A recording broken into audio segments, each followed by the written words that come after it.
Hello friends, welcome back to our channel. Friends, ముందుగా ఈ సీరియల్లో ఏం జరగబోతుందో తెలుసుకుందామా? ఇక వీడియోలోకి వెళ్ళినట్లయితే భరత్ ఒంటరిగా కూర్చొని మీనాక్షి గురించే ఆలోచిస్తూ చాలా బాధపడుతూ ఉంటాడు. చెయ్యని తప్పుకి అమ్మ జైలుకు వెళ్ళింది. ఎలాగైనా అమ్మని బయటికి తీసుకురావాలి. ఇదంతా ఆ అవని వల్లే. ఇన్ని రోజులు నేను అవని మాటలు విని అందరినీ తప్పుగా అర్థం చేసుకున్నాను. కానీ ఇప్పటికీ నిజం తెలిసింది. మా అమ్మ జైల్లో ఉండకూడదు. ఎలాగైనా బయటికి తీసుకువస్తాను అని భరత్ బాధపడుతూ ఉంటాడు. ఇక అది గమనించిన పల్లవి మాత్రం చాలా కోపంగా, ఒరే భరత్, నువ్వు నా చేతికి చిక్కావురా. నిన్ను అడ్డు పెట్టుకొని ఆ రెండు కుటుంబాలని శాశ్వతంగా విడదీస్తాను. నీ చేతే మీ అమ్మ అక్కల్ని బాధ పెట్టేలా చేస్తాను. నువ్విలా చేసినందుకు వాళ్ళు కుంగి కుంగి పోవాలి అని చెప్పి ఇక పల్లవి వెంటనే భరత్ దగ్గరికి వచ్చి, ఏంటి భరత్, ఎవరి గురించి ఆలోచిస్తున్నావు అనగానే అప్పుడు భరత్, అదే సిస్టర్, మా అమ్మ గురించి ఆలోచిస్తున్నాను. చెయ్యని తప్పుకి మా అమ్మ ఇప్పుడు జైల్లో ఉంది.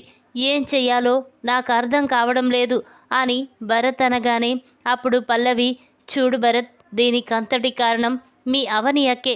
మీ అవని అక్కే మీ అమ్మని బయటికి తీసుకొచ్చేలా చెయ్యాలి. కానీ అది పట్టించుకోకుండా తను మాత్రం చాలా సంతోషంగా ఉంది అని పల్లవి ఉన్నవి లేనివి మొత్తం అవని గురించి భరత్కు చెప్తుంది. ఇక దాంతో భరత్ అవని మీద చాలా కోపం పెంచుకుంటాడు. సిస్టర్, ఇక నుండి నేను ఆ అవనితో మాట్లాడను. తను ఎవరో నాకు తెలియదు అని చెప్పి భరత్ అనగానే ఇక పల్లవి తన మనసులో, ఒరే భరత్, నాకు కావలసింది కూడా అదేరా. అక్క తమ్ముడు శాశ్వతంగా విడిపోతే నేను సంతోషించాలి.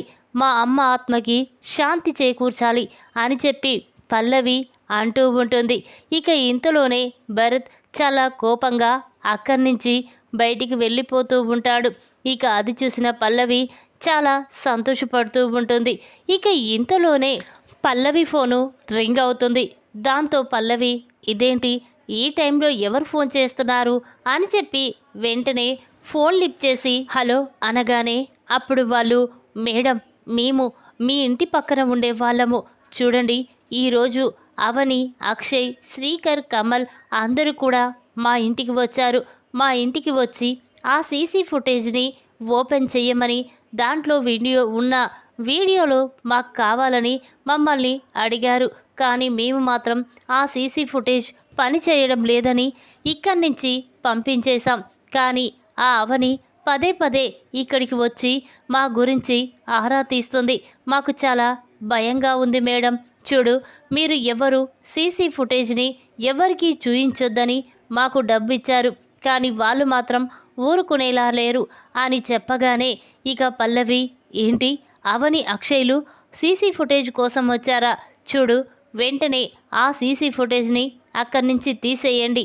అలా అయితే ఎవరూ రారు అనగానే అప్పుడు వాళ్ళు, లేదు మేడం, ఇప్పుడు మేము ఆ సీసీ ఫుటేజ్ని ఓపెన్ చేసి చూయించకుంటే వాళ్ళు చట్ట ప్రకారం చర్య తీసుకుంటారేమో అని భయంగా ఉంది. తర్వాత మీ ఇష్టం మేడం, మేము ఏమీ చెయ్యలేం అని చెప్పి ఫోన్ పెట్టేశారు. ఇక ఆ మాటలు విన్న పల్లవి చాలా కోపంతో రగిలిపోతూ ఉంటుంది. ఇదేంటి, ఇలా చేశారేంటి? ఇప్పుడు ఒకవేళ అవని పోలీసులను తీసుకువెళ్ళి ఆ సీసీ ఫుటేజ్ని ఓపెన్ చేసి చూస్తే ఇక మీనాక్షి, అవని ఇద్దరూ మా అమ్మని చంపలేదని తెలిసిపోతుంది. దాంతో ఇక మీనాక్షిని బయటికి పంపిస్తారు. అలా జరగడానికి వీల్లేదు. ఆ తల్లి కూతుర్లని బాధ పెట్టాలి అంటే ఆ సీసీ ఫుటేజ్ని వాళ్ళకి దొరకనివ్వకూడదు అని పల్లవి అనుకుంటూ ఉంటుంది. ఇక ఇంతలోనే అటుగా వెళ్తున్న ప్రణతి పల్లవి మాటలు చాటుగా విని ఒక్కసారి షాక్ అవుతుంది. ఇదేంటి, వదిన ఇలా మాట్లాడుతుందేంటి? అంటే అసలు రాజేశ్వరి అత్తను చంపింది అవని వదిన కాదా? మరి ఎందుకు పల్లవి ఇలా చేస్తుంది? ఈ విషయం వెంటనే భరత్తో చెప్పాలి. కానీ భరత్ నేను ఎంత చెప్పినా వినడు అని చెప్పి ఇక ప్రణతి వెంటనే తన దగ్గర ఉన్న ఫోన్ని తీసి పల్లవి మాటలన్నీ వీడియో తీస్తుంది. ఇక వెంటనే పల్లవి, నువ్వు భరత్ని, మా మీనాక్షి అత్తయ్యని, అవనిని శాశ్వతంగా విడదీయాలని చూస్తున్నావు. కానీ అలా జరగకుండా నేను చూసుకుంటాను. ఈ వీడియోని భరత్కు చూపించి నీ నిజ స్వరూపాన్ని బయట పెడతాను అని ప్రణతి అక్కడి నుంచి తన రూమ్లోకి వెళ్ళి ఇక భరత్ కోసమే ఎదురు చూస్తూ ఉంటుంది.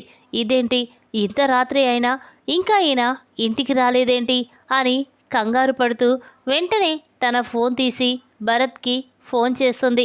ప్రణతి నుండి ఫోన్ రావడంతో భరత్ ఫోన్ లిఫ్ట్ చేసి, ప్రణతి, నేను ఇంటి దగ్గరకు వచ్చేసాను, ఫోన్ పెట్టేయ్ అని చెప్పి పెట్టేసి భరత్ ఇంట్లోకి వస్తాడు. ఇక అది చూసిన పల్లవి, ఏంటి భరత్, ఎక్కడికి వెళ్ళావు అనగానే అప్పుడు భరత్, సిస్టర్, నేను నీ గురించే ఆలోచిస్తున్నాను. చూడు, మీరు మా అమ్మని పోగొట్టుకున్న బాధలో ఉన్నారు, కానీ నేను మాత్రం మా అమ్మ గురించే ఆలోచిస్తున్నాను. చెయ్యని తప్పుకి మా అమ్మ అవని మీద ఉన్న ప్రేమతో తను ఆ జైలుకు వెళ్ళింది. ఎలాగైనా మా అమ్మని తీసుకురావాలి, నిర్దోషిగా నిరూపించాలి అని భరత్ అంటూ ఉంటే అప్పుడు పల్లవి తన మనసులో, ఏంట్రా, మీ అమ్మ నిర్దోషిగా నిరూపించి నువ్వు బయటికి తీసుకొస్తుంటే నేను చూస్తూ ఎలా ఊరుకుంటాననుకున్నా. చూడు, నా మాయ మాటలు చెప్పి నిన్ను మోసం చేశాను. ఈ మాటలతో ఎప్పటికీ మీ అమ్మ దగ్గరికి మీ అక్క మాట వినకుండా నేను చేస్తాను. ఆ బాధ ఏంటో మీ అక్కకి అమ్మకి నేను చూపిస్తాను అని పల్లవి అంటూ ఉంటే ఇంతలోనే ప్రణతి భరత్ దగ్గరికి వచ్చి, ఏంటి భరత్, ఇంత రాత్రి వేళ ఎక్కడికి వెళ్ళావు అనగానే అప్పుడు భరత్, లేదు ప్రణతి, నేను అమ్మ దగ్గరికి వెళ్ళాను, కానీ అమ్మని ఎలా బయటికి తీసుకురావాలో అర్థం కావడం లేదు అనగానే అప్పుడు ప్రణతి, అదేంటండి, అత్తయ్య చెయ్యని తప్పుకి జైలుకు వెళ్ళిందని అవని వదిన చెప్తూనే ఉంది కదా, అందుకే సాక్ష్యాధారాలతో సహా అత్తయ్య ఏ తప్పు చెయ్యలేదని కోర్టులో అందరి ముందు బయటపెట్టి అత్తయ్యని బయటికి తీసుకొచ్చేయి అని చెప్పగానే పల్లవి షాక్ అయిపోయి చూస్తూ ఉంటుంది. ఇక వెంటనే ప్రణతితో, ఏంటి ప్రణతి, ఏం మాట్లాడుతున్నావు? మా అమ్మ పోయినా కూడా మీకు ఎవ్వరికీ కొంచెం బాధ కూడా లేదు. చూడు, ఇప్పుడు ఆ మీనాక్షి మా అమ్మని చంపలేదని నువ్వు ఎలా అంటున్నావు అనేసరికి అప్పుడు ప్రణతి, ఏంటదినా, ఏం జరిగిందో నీకు తెలియదా? చూడు, నీ మనస్సాక్షిగా చెప్పొదినా, మీ అమ్మని చంపింది మా అవని వదిన అనగానే పల్లవి కంగారు పడుతూ ఉంటుంది. ఇదేంటి, ఈ ప్రణతికి నిజం తెలిసిపోయిందా?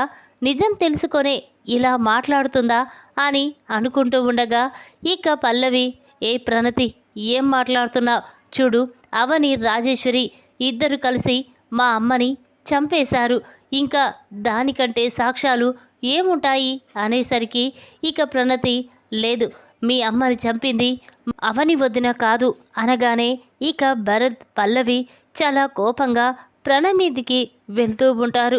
ఇక ప్రణతి వెంటనే తన మనసులో, ఇప్పుడు నేను ఎన్ని నిజాలు చెప్పినా భరత్ మాత్రం నమ్మడు, కానీ రేపు మీనాక్షి అత్తయ్యని కోర్టుకి తీసుకువెళ్తారు. ఆ కోర్టులో అందరి ముందు మీనాక్షి అత్త అవని వదిన ఏ తప్పు చెయ్యలేదని అందరి ముందు నేనే నిరూపిస్తాను అని చెప్పి ప్రణతి అనుకుంటూ ఉంటుంది. ఇక ఇంతలోనే ఉదయం అవుతుంది. మీనాక్షిని కోర్టుకు తీసుకువెళ్తారు. ఇక అందరూ కూడా కోర్టుకి వస్తారు. ఇక లాయర్ మాత్రం మీనాక్షినే రాజేశ్వర్ని చంపిందని, ఇక ఎలాగైనా మీనాక్షికి శిక్ష పడాలి అని ఆ లాయర్ మాత్రం అనుకుంటూ ఉండగా ఇంతలోనే జడ్జి మీనాక్షికి శిక్ష వేస్తూ ఉంటాడు. ఇక ఇంతలో ప్రణతి అక్కడికి వచ్చి, ఆగండి జడ్జి గారు, మా అత్త ఏ తప్పు చెయ్యలేదు, చెయ్యని తప్పుకి శిక్ష అనుభవిస్తుంది, కావాలని ఈ పల్లవి మా వదిన అత్తయ్య మీద పగ సాధించడం కోసమే ఇలా చేస్తుంది అని ప్రణతి అనగానే ఆ మాటలు విన్న పల్లవి, ఏయ్ ప్రణతి, ఏం మాట్లాడుతున్నావు నువ్వు? చూడు, కావాలని అవని మా అమ్మని చంపేసింది, అన్నీ తెలిసి కూడా నువ్వు అవనిని వెనుకేసుకొస్తున్నావా అనగానే అప్పుడు ప్రణతి చాలా కోపంగా పల్లవి చెంప పగలగొట్టి, చూడండి జడ్జి గారు, ఒక్కసారి ఈ వీడియో చూసిన తర్వాత అసలు తప్పు ఎవరు చేశారో మీకే తెలుస్తుంది అని చెప్పి ఇక వెంటనే ప్రణతి ఆ వీడియోని ఇస్తుంది. ఇక జడ్జ్ వెంటనే ఆ వీడియోని చూసి, ఏంటమ్మా అవని మీ అమ్మని చంపిందని నువ్వు కేసు పెట్టావు, కానీ మీ అమ్మని చంపింది అవని మీనాక్షి అస్సలు కాదు. మీ అమ్మే కాలు జారి కింద పడిపోయింది. ఈ సీసీ ఫుటేజ్లో ఉన్న ఈ వీడియోని చూస్తే ఇంత క్లియర్గా అర్థమవుతుంది. ఎందుకు నువ్వు అర్థం చేసుకోలేకపోతున్నావు అని చెప్పి ఇక అనగానే అప్పుడు పల్లవి ఒక్కసారి షాక్ అయిపోయి చూస్తూ ఉంటుంది. ఇక వెంటనే జడ్జ్ మీనాక్షి ఏ తప్పు చెయ్యలేదని అందరి ముందు సాక్ష్యాధారాలతో సహా నమ్మి మీనాక్షిని బయటికి పంపిస్తాడు. ఇక అది చూసిన పల్లవి కోపంతో రగిలిపోతూ ఉంటుంది. ఇక వెంటనే భరత్ దగ్గరికి వచ్చి, ఒరే భరత్, చూసావా ఆ పల్లవి ఏం చేసిందో చూసావా అనగానే అప్పుడు భరత్, అవునక్క, నేను ఆ పల్లవి మాటలు నమ్మి మోసపోయాను. తన మాటలు విని మిమ్మల్నందరినీ నేను దూరం చేసుకున్నాను. కానీ పల్లవి ఇంత మోసం చేస్తుందని అస్సలు ఊహించుకోలేదు. నన్ను క్షమించక్క బావా అని చెప్పి ఇక భరత్ బావని అక్షయ్ల కాళ్ళ మీద పడతాడు. ఇక దాంతో అక్షయ్, ఒరే భరత్, నువ్వు అర్థం చేసుకుంటే అంతే చాలు. కానీ మీ అక్క ఎలాంటిదో నాకు తెలుసు. తను ఎటువరికి ఎటువంటి ప్రాణహాని చెయ్యదు. అందరూ సంతోషంగా ఉండాలని కోరుకుంటుంది. అలాంటి అక్కని నువ్వు అనుమానిస్తే ఎలా బాధపడకుండా ఉంటుందిరా అని అక్షయ్ అనగానే ఇక భరత్ కూడా చాలా బాధపడుతూ ఉంటాడు. ఈ విధంగా మీనాక్షి రాజేశ్వర్ని చంపలేదని ఇక సీసీ ఫుటేజ్ ద్వారా అసలు నిజం తెలుసుకొని పల్లవి నిజస్వరూపాన్ని అందరి ముందు బయటపెట్టి పల్లవి చెంప పగలగొట్టిన భరత్. షాక్లో పల్లవి. ఈ వీడియో కనుక మీకు నచ్చినట్టయితే లైక్ చేయండి. మరిన్ని వీడియోల కోసం మా ఛానల్ని తప్పకుండా సబ్స్క్రైబ్ చేసుకోండి. Thanks for watching.